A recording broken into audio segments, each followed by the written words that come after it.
Bir urush butun dunyo taqdirini o'zgartirib yuborganini bilasizmi? Millionlab insonlar hayoti, vayron bo'lgan shaharlar va tarixdagi eng katta jasoratlar haqida bugun siz bilan gaplashamiz. Eng qizig'i, bu g'alabada O'zbekistonning hissasi ham beqiyos bo'lgan.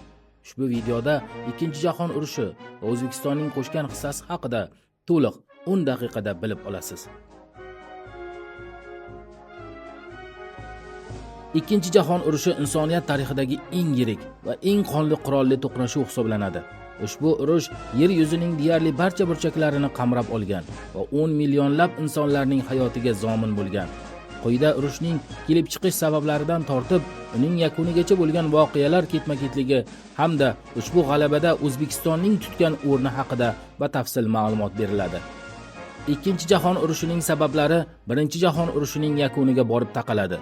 Urushda mag'lub bo'lgan Germaniya va uning ittifoqchilari barcha aybni o'z bo'yniga olishga majbur qilindi. Germaniyaga nisbatan og'ir sanksiyalar qo'llanildi.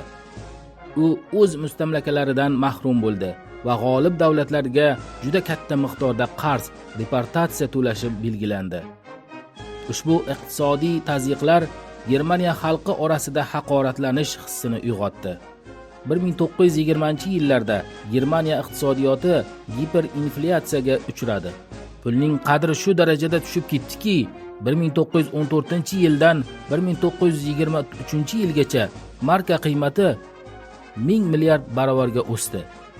1929-yildagi Nyu-York birjasining qulashi Buyuk depressiya payti butun dunyo kabi Germaniyani ham og'ir inqirozga uchratdi va ishsizlikning keskin oshishiga olib keldi.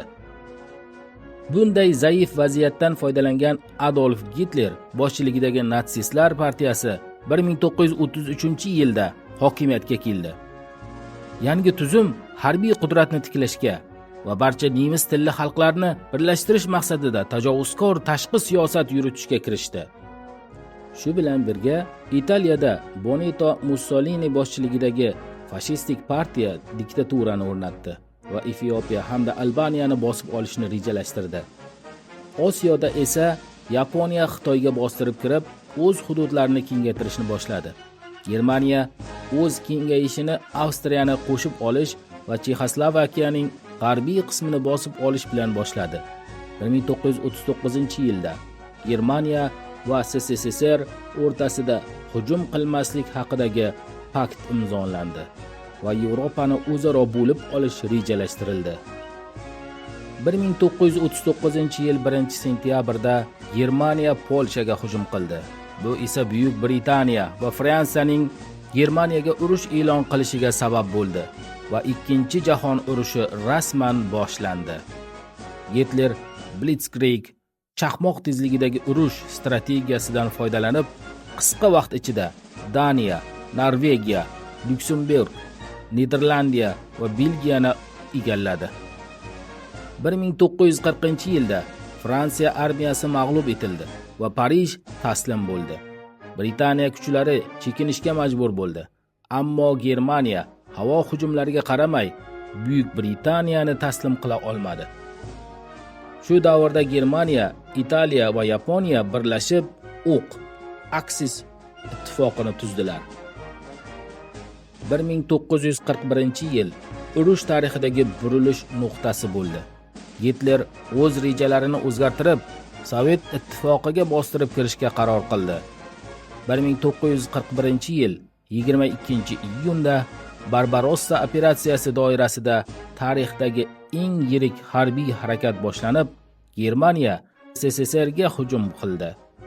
Nemis qo'shinlari tezda Leningradga yetib kelishdi va shaharni 872 kun davom etgan qamalga oldilar.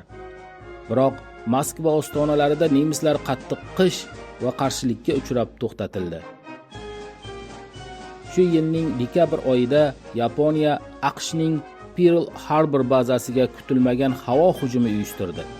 Bu AQShning ittifoqchilar tomonidan urushga qo'shilishiga olib keldi. Endilikda urush haqiqiy global miqyosga chiqdi. Urushning eng og'ir yillarida O'zbekiston ham boshqa Sovet o'lkalari kabi front uchun hayotiy muhim bazaga aylandi. O'zbekiston xalqining hissasi harbiy, iqtisodiy va insonparvarlik yo'nalishlarida yaqqol namoyon bo'ldi. O'zbekistonning o'sha paytdagi 6,5 million aholisidan 1,5 million kishi frontga safarbar etildi. Ulardan 500 ming nafari jang maydonlarida halok bo'ldi. 64 ming nafari esa nogiron bo'lib qaytdi. Ko'rsatgan jasorati uchun o'zbekistonliklarning 120 ming nafari orden va medallar bilan taqdirlandi. Ko'plab vatandoshlarimiz qahramon unvoniga sazovor bo'lishdi. O'zbekistonda 15 ta diviziya tashkil etilib, ular frontning eng qaynoq nuqtalariga yuborildi. Urush yillarida O'zbekistonga 100 dan ortiq sanoat korxonalari evakuatsiya qilindi va qisqa muddatda jami 280 ta yangi korxona ishga tushirildi. O'zbekiston korxonalari front uchun 2090 ta samolyot, 17342 ta minomyot, 2700 ta tanklarga qarshi qurol, 2 milliondan ortiq aviabombalar, 1 million dona bronli po'lat plitalar ishlab chiqardi. Xalq o'zining so'nggi mablag'larini ham frontga yo'naltirdi. Mudofaa jamg'armasiga 750 million rubl va 226 million rubl naqd pul mablag'lari o'tkazildi. O'zbekiston dehqonlari ochlik va qiyinchilikka qaramay frontni oziq-ovqat bilan ta'minladilar. Jami 35200 tonna paxta tolasi, 5744 tonna kartoshka, 108000 tonna g'alla va 66000 tonna go'sht mahsulotlari yuborildi. Qamal ostidagi Leningrad aholisiga yordam sifatida minglab tonna guruch, go'sht va boshqa mahsulotlar yetkazib berildi. O'zbekiston urush davrida 1,5 million nafar qochqinni, jumladan 300 ming nafar yetim bolani o'z bag'riga oldi. Toshkent va boshqa shaharlarda 135 ming kvadrat metrdan ortiq turar joy maydoni evakuatsiya qilinganlar uchun ajratildi. O'zbek oilalari ota-onasiz qolgan bolalarni farzandlikka oldilar. Masalan, shu Ahmad Shoh Mahmudovlar oilasi 15 nafar, Samadovlar oilasi esa 12 nafar turli millatga mansub yetim bolalarni o'z tarbiyasiga olgan. Bu bag'rikenglik butun dunyo uchun insoniylik namunasi bo'ldi.